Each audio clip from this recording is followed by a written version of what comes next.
real quick, can you state your name and the name of the film that you had showing at the Poppy Jasper International Film Festival? Yes, my name is Venus Jones. And the name of my film is Lil RED is Riding the Wrong Way in the Hood. Oh, all right. And for I know, right? I love this. For this film, what possessed you to make this film for this film festival? So what got me or sparked me to make this film was many things, but I'll just stick with one, and that is actually the missing and exploited children in this area, and talking about child labor and grooming and things that lead to even human trafficking or sex trafficking of children is really tough to talk about. But unfortunately, California is number one when it comes to those grim statistics of children, and especially Black and brown children, who are dealing with situations that they can't get out of, or they're wanting, So again, I was wondering, how can I make something that helps parents talk about a tough topic that's family friendly and that's approachable? And how can I do a gender twist? So that's what I did. Because normally Little Red Riding Hood is a classic cautionary tale, as you already know. And normally it is a little blonde, white, quote unquote, white girl, right? So I decided to make it a little boy, right? And it's a little boy who is adventurous, and he's on his bike. Speaking of bike, I don't know if you guys heard the bike one, but he's on his bike and he's trying to, be adventurous. His grandma tells him not to go to the other side of the town, but of course he doesn't listen. How many of us been there? Like, we think that those people, they don't know what they're doing. Old lady, she'll know. But that was Little Red. He goes to the other side of town and he runs into Big Deal. And Big Deal is a wolf in sheep's clothing. But actually, all my characters are human, so I really had a hard decision of changing that too, where I made them all human. Yeah, because we already know some humans are a little bit more animal-like. Yeah. And so my point is I really wanted this to be a conversation starter, and it is. So I'm excited that the fact that it's turning into a conversation starter, and it's hopefully helping people and families increase their communication and trust, because I say it's a film about trust, because we have to create circles of trust. Yes. And we also have to have communication codes. So you'll see in the film there's communication codes and things like that. And I think especially with the emergence of AI, that we have to have communication codes as well with our family members. And so that's why it's really a universal topic, safety, and it's something that resonates with a lot of people. And there's Little Red in every town. And I feel like I was Little Red a little bit too. I go the wrong way a lot. The wrong way a lot. But what's sad is that some people go the wrong way and they end up in a dangerous situation. So how can we prevent that? And that's what I'm doing with my art. Beautiful. And for when it came to making this film, what was one piece of advice that you are glad you took with you and applied to this film? Say it one more time. So when you were making this film, what was one piece of advice you're really glad that you took with you when it came to making this film? One piece of advice that I wish I would have known beforehand that I didn't have, because I was kind of mentorless a little bit. And, then some angels appeared, but, shout out to Chike and Maddie, as she even met me at his Silicon Valley African Film Festival. Was my world premiere.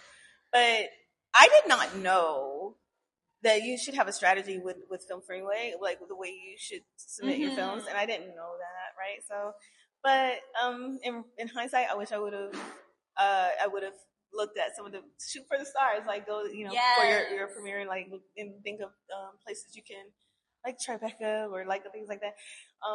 However, I still did, I may still get it, I may not. Yeah. But the point of the matter is that you can always think global as well. And I'm glad someone told me that, because that's something that I did have a win with, was that I thought global. So my first film festival win for Best Animation was in Portugal.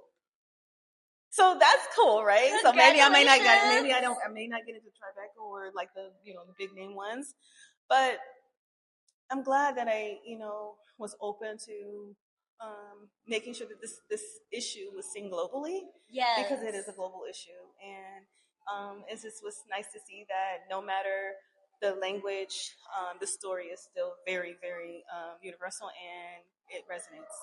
Beautiful. And going in the opposite direction a little bit, what's one criticism or just constructive criticism you're glad that you didn't listen to? I'm glad I didn't listen to people who told me there's no way that you can make an animation with that budget that you have. Because I did. I did everything that they said that I couldn't do with a very tiny budget. And I worked with people across the country, or across the sea even. So my animator, Mate, shout out to Mate Emmanuel, my animator I found him in Nairobi, Kenya. Oh, so amazing. I'm glad I also didn't listen to my voice when I was thinking, oh my God, this is not going to work. His accent is real thick. We were up in that chat box like, can you just chat that out? Yeah. But it worked out because we did have the same vision, and I'm so excited that this is, an international project, and because I did work with some people locally and some people internationally in other places. Amazing. So I'm glad I didn't listen to my own inner critic that said that you should give up too, because I was tired. I was like exhausted at times. I was the producer, director, writer, and narrator of this film. And I won a grant, and I'm glad I had a deadline to complete it, because that accountability was very helpful for me.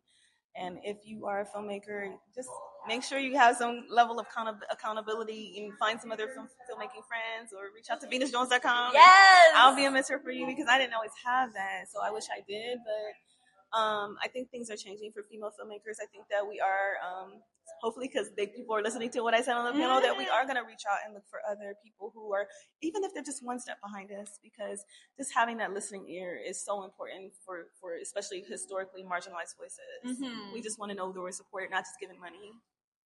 Amazing. Yeah. And last question, or two last questions. Is there anyone you'd like to give a shout out to? And where can we find you and your upcoming projects on social media? Wow, I want to give a shout out to everybody who got it poppin' and Poppy Jasper and made this possible. I want to give a shout out to Maddie especially. I want to give a shout out to Nils. I want to give a shout out to my husband, Steve, who is always standing by my side. He's over there right now. Yes, because he's my biggest fan. And I want to give a shout out to my mom in heaven, who is Rose. And I don't know if you guys got a chance to see my poem, She Rose.